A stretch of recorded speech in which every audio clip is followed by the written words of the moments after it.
तो आप में से कोई मुझे बताएगा कि क्रॉप कटिंग क्यों कराते हो आप? अगर आपको किसी पर्टिकुलर चीनी मिल, डिस्ट्रिक्ट, गांव, सेंटर जो भी है उसका शुगर केन प्रोडक्शन मतलब गन्ना उत्पादन मालूम करना हो तो आप कैसे पता लगाएंगे? इसको वहाँ की जो एरिया होगी उसको मल्टीप्लाई कर देंगे एवरेज यील्ड से, औसत उपज। ठीक है, सर्वे आपने कर लिया, यील्ड आपके पास है, दोनों का मल्टीप्लाई कर देंगे तो आपको मिल जाएगा sugar cane production. Sugar cane production मिल जाने से अगला स्टेप होता है आपको वहाँ की रिकवरी पता होती है तो आप शुगर प्रोडक्शन भी फाइंड आउट कर लेंगे। एक अनुमानित क्या शुगर प्रोडक्शन होगा। अभी भारत सरकार ने कुछ सूचना मांगी हुई थी, सभी जगह से गई थी कंपाइल होके कि भाई आपके यहाँ कितना चीनी उत्पादन होना है। तो उससे क्या होता है, भारत सरकार को पता रहता है कि उत्तर प्रदेश या अदर स्टेट से कितना शुगर लगभग उत्पादित होगी और कितना हमारे यहाँ कंजप्शन होना है, कितना सरप्लस होगा जिसको हम एक्सपोर्ट कर सकें या किसी दूसरी पॉलिसी को बना सकें जैसे एथेनॉल वगैरह या जो भी है इस टाइप की पॉलिसी। कोई भी गांव है, गांव के 4 रैंडम नंबर दे रखे होंगे, सपोज दैट मैं पौधा की बात कर रहा हूं, ये आपको 2 रैंडम नंबर दे रखे हैं। किसी एक रैंडम नंबर के लिए आपको खेत का चयन करना है। इसकी प्रक्रिया क्या होगी? आपके पास सर्वे के समय आपने गस्ती रजिस्टर बनाया होता है, सभी लोगों ने बनाया है, और अगर नहीं बनाया है तो ईआरपी पे सुविधा है कि आप उसको रैंडमली डाउनलोड भी कर सकते हैं। खतौनी रजिस्टर के नाम से शायद आ रहा है, जो लोग जान रहे होंगे, तो आपको रैंडम बेसिस पे उसको बना सकते हैं। और उसमें मान लिया कुल खेतों की संख्या है किसी गांव में 779। आपको क्या करना है, रैंडम नंबर को भाग देना है जो आपने अभी देखा टोटल नंबर ऑफ प्लॉट से।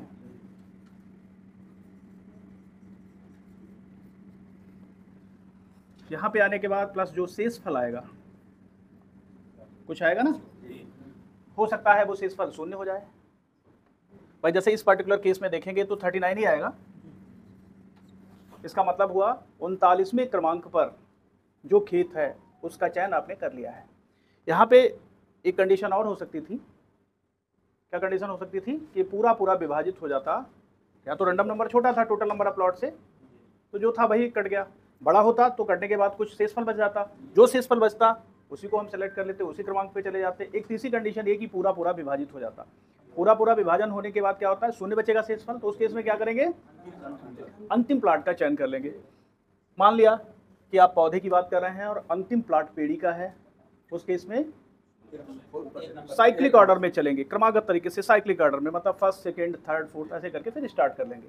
क्रमागत तरीके से आगे बढ़ते जाएंगे जब तक कि हमें पौधे का खेत ना मिल जाए। ठीक है, तो इस प्रक्रिया में किसी को कोई दिक्कत नहीं, खेत का चयन आसानी से कर लेंगे आप लोग, है ना। अब तीसरी चीज आती है और ये बहुत इंपॉर्टेंट है, यहीं पे गलती होने के चांसेस रहते हैं, प्लॉट का चयन। तो पहले हम बताते हैं समतल बुवाई के लिए। समतल बुवाई, ये कोई खेत दे रखा है,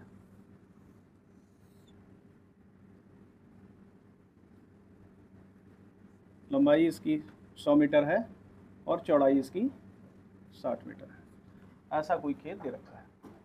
सबसे पहला काम क्या होगा, जो भी लंबाई आपकी दे रखी है उसमें से 5 माइनस कर लेते हैं। चौड़ाई के केस में चौड़ाई -5 मीन 60 -5 55, तो दोनों में जो माइनस किया, लंबाई में माइनस किया तो 95 मिल गया, चौड़ाई में जब माइनस किया 5 को तो 55 मिल गया। ठीक है, माइनस क्यों करते हैं इसका कारण मुझे लग रहा है सभी लोगों को पता होगा। क्यों भाई? जैसे कि जो आप 5x5 का प्लॉट बना रहे थे वो बाहर ना जाए। यहाँ पर एक और प्रक्रिया इनिशियल में आपको बताई या आपने की होगी, जैसे खेत है तो इसकी डायरेक्शंस को अगर देखेंगे तो यही साइड्स होंगी, ये उत्तर की साइड होगी, ये दक्षिण की साइड होगी, ये पश्चिम की साइड होगी, ये पूरब की साइड होगी। ध्यान रखना है हम लोग कहाँ से स्टार्ट करते हैं, चल बिंदु जो होता है हमारा वो दक्षिण पश्चिम एक कॉर्नर होता है, यहाँ से हम लोग को स्टार्ट करना रहता है। कोई बताएगा कि इसका क्या कारण है, क्यों हम लोग यहाँ से स्टार्ट करते हैं? अगर हम यहाँ से स्टार्ट करें तब भी प्रक्रिया हो सकती है, इस कॉर्नर से स्टार्ट करें तब भी हो सकती है, इस कॉर्नर से स्टार्ट करें तब भी हो सकती है। बताइए सर। फसल जब भी गिरती है हवा जो है या तो पूरब से चलती है या उत्तर से, पश्चिम से, दक्षिण से बहुत कम हवा चलती है, और फसल का गिराव जो है वो मूलतः जो है वो दक्षिण पश्चिम की खेती। नहीं, बताने की आपने कोशिश की। आपका कुछ लोग जो जैसा मानते हैं वो चीज़ आपको बता रहे हैं कि जो पश्चिम से हवा आती है और दक्षिण से हवा आती है, ठीक है, तो वो तेज होती है जो गन्ने को पलट देती है। इसका मतलब जैसे इधर से हवा आई तो इधर की तरफ गन्ना पलट दिया, दक्षिण से आई तो उत्तर की तरफ पलट दिया। तो आप जब उसमें घुसे, जब चलें, तो पत्तियाँ आपके मुंह में ना लगे, मतलब आसानी से आप एंटर कर जाएं, ऐसा आप बता रहे हैं, शायद ये चीज़ बता रहे हैं। लेकिन क्रॉप कटिंग केवल गन्ने की थोड़ी होती है, वो तो मसूर की भी होती है, वो तो गेहूँ की भी होती है, वो तो आलू की भी होती है। उस केस में तो ये लॉजिक नहीं चलेगा। लेकिन जो मैंने पढ़ा है उसमें ये लॉजिक होता है कि यूनिफॉर्मिटी बनी रहे, जो आपका प्रोसेस है, जो आपका प्रक्रिया है, उसमें यूनिफॉर्मिटी बनी रहे। यूनिफॉर्मिटी आपको बनाए रखनी है, समरूपता बनी रहे, जिससे क्या होता है कि आप भी डिस्टर्ब नहीं हो, कोई चेकिंग अथॉरिटी आती है वो भी जाने रहे, किसान को भी पता रहे, तो किसान आपसे ना कह सके कि भैया यहाँ फसल हमारी अच्छी नहीं है, आप इधर से कटिंग करा लो। तो मतलब यह है कि मेन कॉन्सेप्ट यही है कि समरूपता बनी रहे, ये है लॉजिक, ठीक है। तो यहाँ पर आपने अभी लंबाई से 5 घटाया और चौड़ाई से 5 घटाया, आपको मिला 95 और 55। अब सभी लोगों को एक रैंडम टेबल दे रखी होगी, 1 अंक, 2 अंक, 3 अंक तक की रैंडम टेबल दे रखी होगी, और आपके लिए एक निर्धारित कॉलम होगा जिसमें आपको चलकर रैंडम नंबर लेना है, ठीक है। सभी लोगों के पास है। तो अब आपको पहला स्टेप, इसके बाद नेक्स्ट स्टेप क्या करना है, 95 के लिए टेबल में रैंडम नंबर देखना है। अपने 2 अंक के निर्धारित कॉलम में आप चलेंगे और देखेंगे, क्या नंबर देखेंगे कि वो नंबर 95 या उससे कम होना चाहिए। ये ध्यान रखेंगे, क्योंकि 95 से अधिक होने का मतलब केस से बाहर हो जाएगा। तो हमें 95 और 95 से छोटा नंबर टेबल में देखा, मान लिया कि कोई नंबर आपको मिल गया, कोई नंबर बताइए, 13 मिल गया, ठीक है। अब क्या हो गया, ये सिद्ध कर रहा है, बता रहा है कि भाई आपको चल बिंदु से लंबाई की तरफ कितना चलना है, 13 मीटर आपको चलना रहेगा। ये रहेगा 13 मीटर, यहाँ से स्टार्ट किया, 13 मीटर चल लिए। अगला स्टेप, चौड़ाई के लिए आपने 55 या 55 से 55 देखा, 55 के लिए आपको रैंडम नंबर देखना है, वो 55 या 55 से छोटा होगा। क्या होगा वो, कोई भी नंबर ले लीजिए, कितना, 10 ले लिया, 22 ले लीजिए, कोई भी ले लीजिए, कोई दिक्कत नहीं। तो अब क्या करना है आपको, चौड़ाई की तरफ, मतलब आपके पॉइंट्स क्या बन गए, लंबाई की तरफ आपको 13 मीटर और चौड़ाई की तरफ आपको 22 मीटर चलना है। तो चौड़ाई की तरफ आप 22 मीटर चले, और फिर क्या किया, लंबाई की तरफ 5 मीटर, चौड़ाई की तरफ 5 मीटर, और इस तरीके से चले कि इनका डायगोनल 7.07 मीटर आ जाए। ये 5 बाई 5 का प्लॉट बना लिया,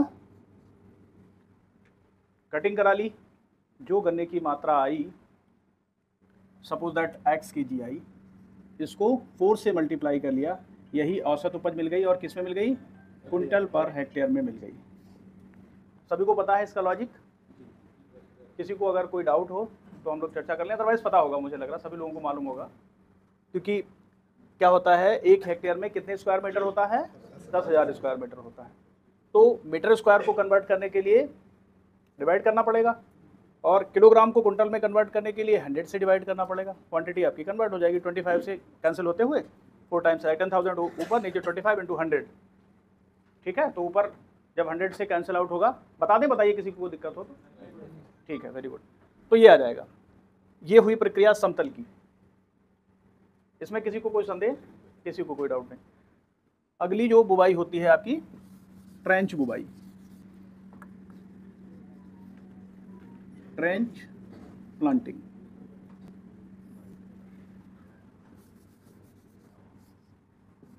देखिए यही खेत है, और इस टाइप की पंक्तियां हैं जिसमें गन्ने हैं। इसमें पहला स्टेप क्या होता है, सबसे पहला काम है 5 मीटर में कितनी पंक्तियां हैं या नालियां हैं वो आप गिन लेंगे, और वो मैंने मान लिया कि 3 पंक्तियां आती हैं आपकी, ठीक है। ध्यान रखेंगे, जब भी आप पंक्तियों की संख्या देखेंगे 5 मीटर में, तो मीटर आप ऐसा रखेंगे कि मिडिल टू मिडिल रहे, ये चीज़ मिडिल टू मिडिल। ऐसा नहीं इस पंक्ति में बिल्कुल यहाँ से ले लिया और अगली पंक्ति यहाँ तक ले लिया, फिर उसको भी काउंट कर लिया, ऐसा बिल्कुल नहीं करेंगे, ये ध्यान रखना है आपको।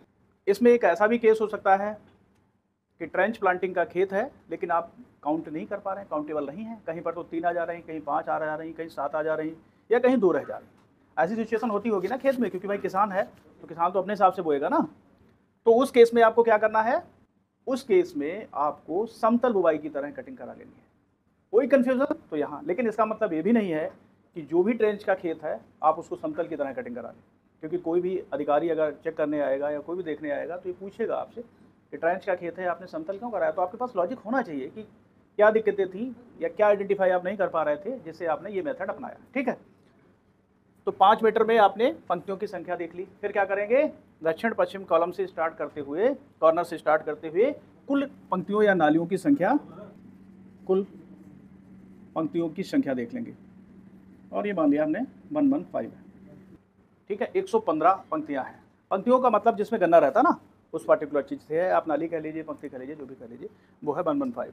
अगला स्टेप क्या होगा, कुल नालियों की जो संख्या है 115, उसमें से 5 मीटर में जो नालियाँ आई हैं वो आप घटा लेंगे। देखिए यहाँ पर कंफ्यूजन बिल्कुल नहीं करना है, नाली से नाली का घटाना है। ठीक है, कुल नालियों से 5 मीटर में आई नालियों की संख्या को घटाना है, कोई कंफ्यूजन नहीं। तो जब 3 आप घटाएंगे तो आपको मिलेगा 112। अब 112 के लिए क्या करना है, फिर रैंडम टेबल में जाएंगे और इसके लिए रैंडम नंबर देखेंगे, और ये रैंडम नंबर मान लिया गया 55। ठीक है, अब क्या करना होगा, दक्षिण पश्चिम उसी कॉर्नर से चलते हुए 55 वाली जो पंक्ति होगी उसको देख लेंगे। ठीक है, अगला स्टेप क्या होगा, ये जो 55वीं हमारी नाली है या पंक्ति है, इसकी लंबाई देखेंगे। इस पंक्ति को क्या कहते हैं, इसको रैंडम ट्रेंच भी कहते हैं, रैंडम ट्रेंच। ठीक है, तो अब आपको क्या करना है, जो 55वीं पंक्ति या नाली है उसकी लंबाई लेनी है। ये काउंट कर लिया और सपोज दैट 80 मीटर आ गया। अब क्या करेंगे, 80 मीटर की ये नाली है, इसमें से फिर क्या करना है, आपको 5 घटाना है। 80 - 5 मतलब 75। 75 नंबर के लिए क्या देखना है, रैंडम नंबर देखना है, और ये रैंडम नंबर आ गया, कोई भी ले लेते हैं, सपोज दैट 13। ये चीज़ क्या कहलाती है, ये रैंडम फुट कहलाती है। अब आपको क्या करना है, 55वीं जो 55 आया था ना, उस पंक्ति में चलना है, और कितना चलना है, 13 मीटर चलना है। सपोज दैट ये आपकी थी, यहाँ से चले 13 मीटर यहाँ तक रह गया, यहाँ पे आपने खूंटी लगा दी, और फिर क्या किया, प्रक्रिया सेम है।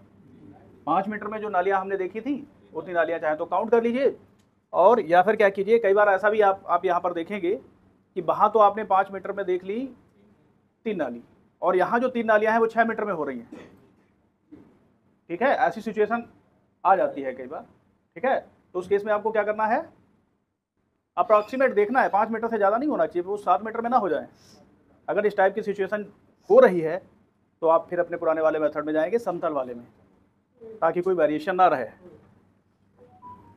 सेम प्लाट बनाएंगे, कटिंग करा लेंगे, मेजरमेंट कर लेंगे, 4 से मल्टीप्लाई कर लेंगे, आपको यील्ड मिल जाएगी। ठीक है, किसी को कोई कंफ्यूजन? पिछली बार एक क्वेश्चन पूछा था, यहीं पर थे कोई सज्जन, उन्होंने कहा था कि ये वर्टिकल लाइंस हैं, अगर ये हॉरिजॉन्टल हों तो, ऐसा पूछा था शायद, मुझे ध्यान आ रहा है। कोई दिक्कत नहीं है, उसमें क्या करना है आपको, यहाँ खेत की लंबाई से कोई मतलब नहीं है, यहाँ पर नालियों की संख्या आपको काउंट करनी है। अगर ये हॉरिजॉन्टल भी है तो भी कोई इशू नहीं है, चलना आपको यहीं से है। टोटल नालियाँ आपको यूँ ही देखनी है, 5 मीटर में इनको भी देखना है कि कितनी पंक्तियाँ या नालियाँ हैं, जो भी प्रोसेस बिल्कुल सेम है। ठीक है, सेम इसी की तरह एक बुवाई शायद आपके यहाँ और होती है, रिंग पिट मेथड होती है। देखिए वो और भी आसान है। वो कैसे आसान है, ये रिंग्स टाइप से ही बुवाई होती है, उसमें ऐसा ही होता है भाई।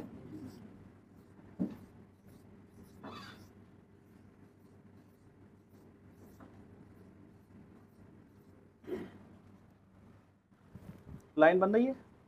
यहाँ पर क्या करेंगे, आपको खेत की लंबाई के अकॉर्डिंग, देखिए आसान है, यूँ लंबाई देखना, यूँ भी करवा सकते हैं, लेकिन लंबाई को प्रायोरिटी देंगे।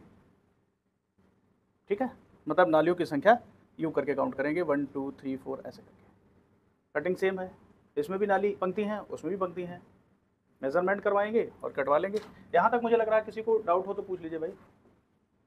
कोई संदेह, कोई क्वेश्चन आ रहा हो? देखिए अभी मैं हूँ, आप जो पूछेंगे कोशिश करूँगा मैं आपको सेटिस्फाई करके जाऊँ। आपके मन में कोई प्रश्न है तो आप पूछ लीजिए। ठीक, अब इसमें एक कोई खेत है, इस टाइप का कोई खेत है, उसकी कटिंग आप कैसे करवाएंगे? देखिए इससे टिपिकल खेत इन प्रैक्टिकल आपको नहीं मिलेगा भाई। ये जो एजेस उसमें दिख रही हैं, इससे ज़्यादा कोई टिपिकल मिलता है क्या प्रैक्टिकल में? है नहीं मिलेगा ना। तो अगर आपने इसकी कटिंग करा ली, इसका मतलब सारे खेत आप कटवा लेंगे। वैसे तो आप कटवा ही लेंगे, लेकिन फिर भी हम लोग डिस्कस कर लेते हैं। इसको बताइए कैसे कटवाएंगे। देखिए आपका कहने का मतलब ये है कि जो एजेस होंगे जो बाहर निकले हुए हैं, ये अधिकतम ये है ना, इधर बाहर निकला हुआ, एक वर्चुअल तरीके से आपको यूं खेत बना लेना है। और खेत कैसा होगा? बोलो बोलो।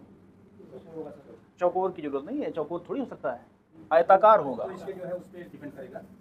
हाँ, तो इसको आयताकार कहिए, ज़्यादा बेहतर रहेगा। चौकोर का मतलब आपका स्क्वायर से है, तो जरूरी थोड़ी स्क्वायर हो, वो आयताकार भी हो सकता है दोनों। और अरे स्क्वायर तो आयताकार ऑटोमेटिक होता है ना, जो वर्ग है वो आयत तो है ही है, तो विशेष क्वालिटी उसकी होती है ना वर्ग की। लेकिन हर खेत वर्गाकार नहीं होगा, इसलिए हम आयत की बात करेंगे कि भाई आयताकार इसको बना देंगे। ठीक है। अच्छा, इसमें दो चीज़ें आती हैं। कुछ लोगों का मतलब ये है कि ये आउटर रेक्टेंगल बनाएंगे, कुछ लोगों का मतलब ये होता है कि भाई इंटरनल रेक्टेंगल बनाएंगे। तो इंटरनल वाले कितने लोग हैं? कोई है? इंटरनल का मतलब इसके अंदर कितने लोग सहमत हैं कि इंटरनल बना के कटिंग कराई जा सकती है कोई सहमत? अगर सहमत नहीं है तो ठीक है, इस प्रक्रिया को नहीं अपनाएंगे, इसके अंदर रेक्टेंगल नहीं बनाएंगे। क्यों नहीं बनाएंगे? क्योंकि देखिए खेत का बहुत सारा पोर्शन छूट जा रहा है जो इस खेत में कवर नहीं हो रहा है। लेकिन आउटर साइड में जब आपने रेक्टेंगल बनाया तो पूरा का पूरा खेत कवर हो गया, उसका कोई भी पार्ट छूटा नहीं। ठीक है, प्रक्रिया सेम है, लंबाई चौड़ाई मेजर करते हुए कटिंग करा लेंगे। यहाँ पर एक स्थिति ये हो सकती है कि जो आपका प्लॉट बनेगा 5 बाई 5 का, वो हो सकता है यहाँ पर बन जाए, मतलब खेत के बाहर बन जाए। उस केस में आपको क्या करना है? रैंडम नंबर बदलने पड़ेंगे। रैंडम नंबर का मतलब यहाँ पर है रैंडम नंबर के पेयर से, मीन्स लंबाई और चौड़ाई दोनों के लिए जो रैंडम नंबर हैं वो दोनों बदले जाएंगे, एक नहीं। ठीक है, और ये प्रक्रिया तब तक आप अपनाएंगे जब तक कि ये प्लॉट रियल खेत के अंदर ना पड़ जाए। ठीक है, तो अब किसी टाइप का कोई खेत हो, कटिंग आप करा लेंगे होपफुली।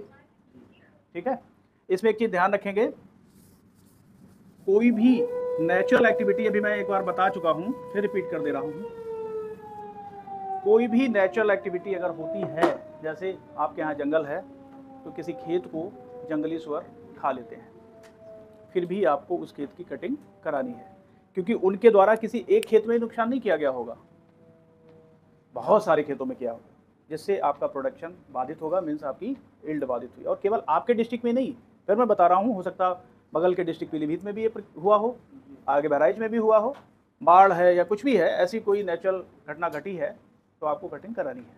ठीक है, एक और मेरे दिमाग में प्रश्न आ रहा है, जैसे कोई खेत है उसमें 2-3% जमा हुआ है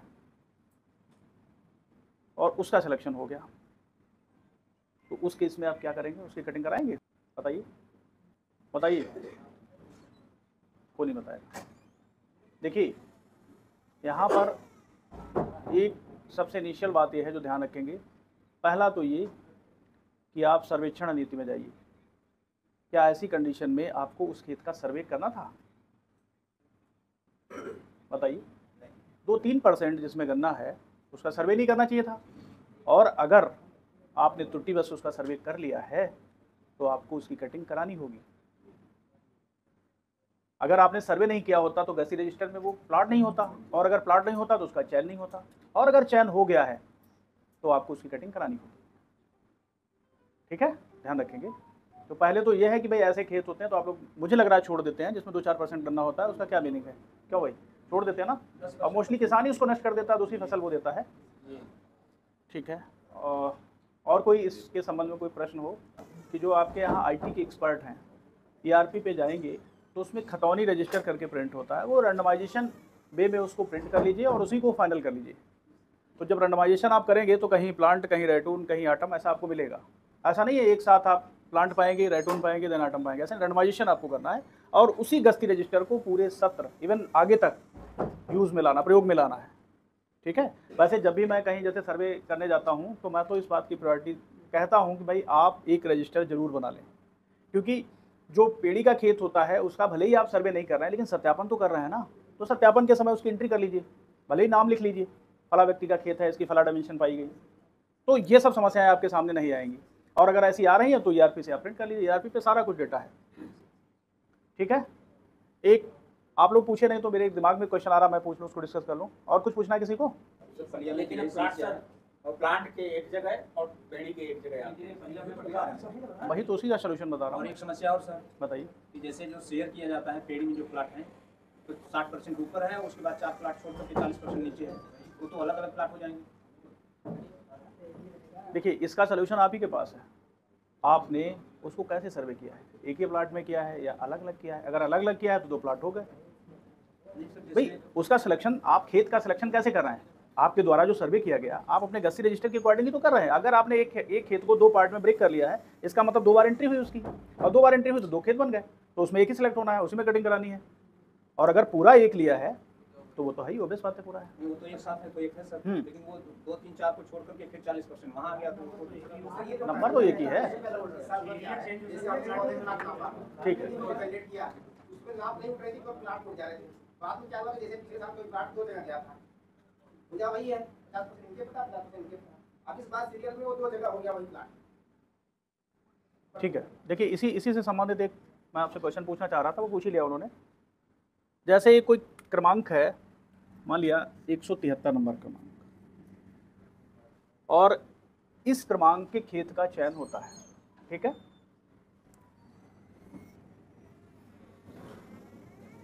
इस खेत में 1, 2 नहीं, ये मान लेते हैं हम 6 हिस्सेदार हैं। कुछ ऐसा ही प्रश्न है आपका? ये नई चीज है, इसको आप नोट कर लें। 6 हिस्सेदार उसमें हैं। तो अब समस्या ये आती है कि एक तो ये है कि भाई वो 6 भाई हैं। ठीक है। निकाल लीजिए ना मेरे, उनका कोई पार्टीशन नहीं है, एक ही नंबर है। ठीक है। तो उस केस में अब ये आता है कि हम इस खेत को किस किसान के नाम दें। ये समस्या आ रही है ना प्रैक्टिकल।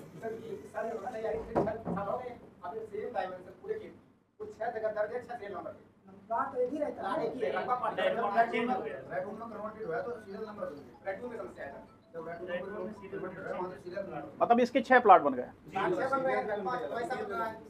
देखिए सुनिए, जब आप ईआरपी से प्रिंट करेंगे, ये आपने वो तरीका बताया जिसमें आप किसान वाइज उसकी लिस्ट निकाल रहे हैं।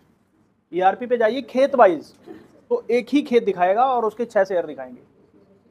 आपको प्लॉट वाइज मतलब खेत वाइज आपको उसको प्रिंट करना है, ना कि किसान वाइज। अगर आपने फार्मर वाइज उसको प्रिंट कर लिया तो 6 जगह वही प्लॉट दिखाएगा और डायमेंशंस उसकी सेम होंगी। ये तो कह रहे हैं आप। और जब 6 जगह तो 6 सीरियल नंबर में दिखाएगा। जब आप उसको प्लॉट वाइज प्रिंट करेंगे तो खेत एक ही रहेगा और उसके 6 शेयर दिखाएंगे। ठीक है ना? सोल्यूशन हो गया ना आपका? कोई डाउट हो तो बताइए। सोल्यूशन हो गया ना? अब इसमें आपको ये देखना है कि उस 6 में से हम उस खेत को किसकी कटिंग बताएंगे भाई, किस, क्योंकि किसान, एक ही किसान का नाम आप उसमें लिख सकते हैं टेबल 1 टेबल 2 में। तो अब मैं उस प्रक्रिया को बताने की कोशिश कर रहा हूँ कि भाई इसमें से किसका चयन करेंगे, किस किसान का मानेंगे कि वो पर्टिकुलर कटिंग होगी। तो अभी तक आप लोग पहले आ जाएगा। ठीक है, पहले आ गया। मान लिया कि वो 5 व्यक्ति हैं, आपस में उनके झगड़े हो जाते हैं, भाई नहीं भाई हमारे भाई का कैसे दे दिया, दूसरा हमारा क्यों नहीं दिया, ऐसा कह सकते हैं ना, ऐसी कंडीशन हो सकती है। अगर आपने उनको सेटिस्फाई कर लिया देन ओके, कोई बात नहीं है। तो उसकी भी एक प्रॉपर प्रक्रिया होनी चाहिए। जब वो लड़ने झगड़ने लगे तो आपके पास कोई सोल्यूशन होना चाहिए कि भाई देखिए नियम ये है, नियमता हम ये करेंगे। और कोई बताएगा? वैसे आप लोग देखिए फार्मर से आप लोगों की डीलिंग बढ़िया होती है, तो आपसे कोई झगड़ेगा नहीं, मुझे पता है, और आप उस काम को कर लेंगे। लेकिन फिर भी हमारे मन में एक प्रश्न आ रहा था, तो मैंने कहीं देखा तो मैंने सोचा कि आपसे शेयर करूं इसको, इसलिए मैं बताने की इसको कोशिश कर रहा हूं। यहाँ पे लॉटरी में भी हो सकता है वो कह दे नहीं इस बार मैं नहीं मान रहा हूँ, अगली बार करो। तो कोई ऐसी प्रक्रिया देख लो जो एक ही बार में उसका सोल्यूशन हो जाए। तो आपको करना क्या है, ये क्रमांक था 173, इसमें 6 से है, तो आप इसको क्या कीजिए 6 से भाग दे दीजिए। आपको क्या मिलेगा? 6 7 6 8 है ना, 28 और प्लस कितना बचा, 5 बच रहा है। ठीक है, तो अब 5 नंबर पे जो व्यक्ति है उसका हो गया। अगर इसमें आइडेंटिफाई कर रखा है कि भाई इस कॉर्नर पे ये है, इस कॉर्नर पे ये है, इस कॉर्नर पे है, तो जहां बन जाएगा वो उसका मान लीजिएगा। हाँ, अगर उसके में पड़ रहा है तो ठीक है, अदरवाइज ऐसी भी सिचुएशन होती है कि भाई साझे में है और फिर उसके बाद कहते हैं नहीं नहीं इनके नाम कैसे लिख सकते हो, मेरे नाम लिखो। तो एक तो ये हो गया आपका। इसमें एक कंडीशन ये भी हो सकती है कि ये चीज़ आपकी 0 हो जाती, और 0 के केस में फिर क्या करेंगे, लास्ट वाले में चले जाएंगे। तो आपको ये नहीं कहना है यहाँ कि हम बड़े के नाम करेंगे या छोटे के नाम करेंगे। आपके पास एक प्रक्रिया है, एक मेथड है, उससे आप कर सकते हैं अगर वो सेटिस्फाइड नहीं होते हैं। और अगर वो सेटिस्फाइड हो जाते हैं तो फिर जैसा आप कर रहे हैं कर सकते हैं, कोई दिक्कत नहीं। ठीक है, और कुछ बचा हो इसमें बताइए, कुछ और पूछना हो, नहीं तो मैं 2-3 चीज़ें आपको राज्य गन्ना प्रतियोगिता की बताऊंगा। हम लोग कटाई अधिकारी होते हैं, तो जो समस्या फेस करते हैं वो आपसे डिस्कस करने की कोशिश कर रहा हूँ। होता क्या है कि जो खेत राज्य गन्ना प्रतियोगिता के लिए आप देते हैं उसमें सबसे इनिशियल फेज पर 2 कंडीशंस होती हैं, वो आपको ध्यान रखनी है। पहली कंडीशन क्या होती है बताइए, उस खेत की क्या क्वालिटी होनी चाहिए बताइए, लंबाई चौड़ाई में कुछ किसी को याद आ रहा है? 22 मीटर से कम। उसकी कोई भी भुजा 22 मीटर से छोटी नहीं हो, मतलब एटलीस्ट उसकी हर भुजा 22 मीटर की हो। ये हुआ ना दूसरे शब्दों में, नोट कर लीजिए इस चीज़ को, क्योंकि आप लोग क्या करते हैं, कई बार हम लोग जाते हैं तो फिर कटिंग तो करा ही लेते हैं, लेकिन ऐसा आपको फार्म भरते समय ही ध्यान रखना है। दूसरी एक कंडीशन उसमें और होती है, वो क्या होती है, उसका क्षेत्रफल 0.2 आधा एकड़ से कम नहीं होना चाहिए। ठीक है, ये कंडीशन। तीसरी इसमें जो सबसे मेन समस्या आती है, ये तो अधिकांश लोगों को पता होगी, लेकिन जो तीसरी सबसे मेन समस्या हम लोगों को फेस करनी पड़ती है वो ये कि जो जिस खेत को आप दे रहे हो कटिंग के लिए, उसमें सर्वे में सपोज दैट ये दिखा रहा है 120, ये भी 120 मान लिया, और ये 60, ये 60। तो जो सर्वे मशीन ने दिखाया आप वही उस पर अपने फार्म पे भर देते हो और उसी को मूव करा देते हो, चला जाता है, चयन हो जाता है या कटिंग हो जाती है। लेकिन जब मैं या कोई दूसरा अधिकारी उस कटिंग को कराने के लिए आता है तो वास्तविकता यह है कि वो फीता डलवाता है, और फीते के समय इसका मेजरमेंट आप देखते हैं तो 115 मीटर या हो सकता है 125 मीटर आ रहा हो वास्तविक जो है। तो आपको इसमें क्या करना है, थोड़ी सी सावधानी बरतनी है, क्योंकि बहुत सारे खेत तो आपके पास होते नहीं हैं। आप एक बार फीता डाल लीजिए और जो मेजरमेंट एक्चुअल में आ रहा है फीते के अकॉर्डिंग वो अपने आवेदन में भरिए, जिससे कि आपको कटिंग कराने के समय असहज की स्थिति ना हो, अधिकारी को भी कोई दिक्कत नहीं और आपको भी कोई दिक्कत नहीं। ठीक है, मोस्टली मैंने देखा है कि जब जाते हैं कटिंग कराने तो वो मोबाइल अपना खोलते हैं और उसमें ERP पे जाते हैं, उसकी डायमेंशंस बताते हैं, साहब ये है, जबकि वास्तविकता कुछ और होती है। तो उसमें तो 19-20 हो सकता है ना, 5% एरर को लेकर आप चलते हैं ना, तो उसके तो चांसेस होते हैं ना डायमेंशंस में, एरिया में। लेकिन यहाँ पे आपके पास सब कुछ है, वास्तविक एरिया भी है, वास्तविक डायमेंशंस भी हैं, तो उस हिसाब से आप कर लीजिए। ठीक है, और तो इसका रिफ्लेक्शन नहीं दिखेगा। प्रोसेस तो सेम सबको पता है इसको। यहाँ पर मुझे इसके बारे में 3 चीज़ें बतानी थी, जो समस्याएं वास्तविक आती हैं हम लोगों को, वो मैं आपसे शेयर कर रहा था। और कुछ किसी को पूछना हो तो पूछ लीजिए। ओके, किसी को कुछ नहीं पूछना। बहुत बहुत धन्यवाद आपका।